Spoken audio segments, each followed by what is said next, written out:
Il n'y a pas que l'enduro, il y a aussi le karting. Une autre finale avait lieu ce week-end, celle des championnats de France à Perse dans le Cantal. Le reportage de Pascal Félix et Lydie Rib. 146 km/h en fin de ligne droite.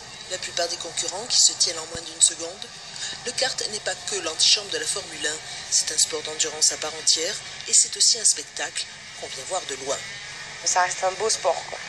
Donc, c'est un beau sport parce que c'est pas trop casse-cou, ça reste vraiment, c'est très beau à voir à tourner, et puis en plus ils sont pas désagréables parce qu'on peut voir les pilotes en dehors, donc ça reste vraiment accessible et c'est un très beau spectacle. Sans être même férus de cartes, beaucoup d'amoureux des sports mécaniques ont fait le déplacement pour voir ces petits bolides à l'œuvre dans une course au niveau très relevé.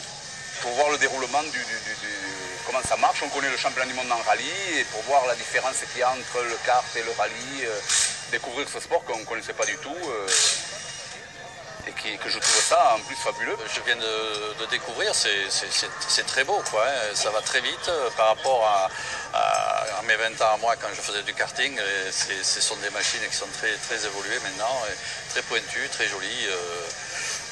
Ouais, je suis admiratif, hein.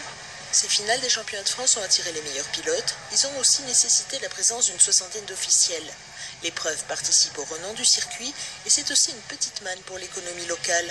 Chacun des 180 pilotes a avec lui en moyenne 3 accompagnateurs. Pour les hôtels, au mois de septembre, l'hôtel du Lac est plein, l'hôtel de Rouget, le voyageur est plein, plus les petits gîtes qu'il y a autour.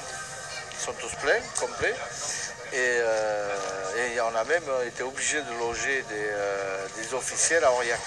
C'est la 8e épreuve de championnat national qu'accueille le circuit depuis sa création. La Fédération des sports mécaniques apprécie son emplacement au centre de la France. Cela permet aux pilotes, où qu'ils soient, de venir facilement. Mais elle pointe un bémol de taille, les infrastructures routières qui ne facilitent pas l'accès des poids lourds.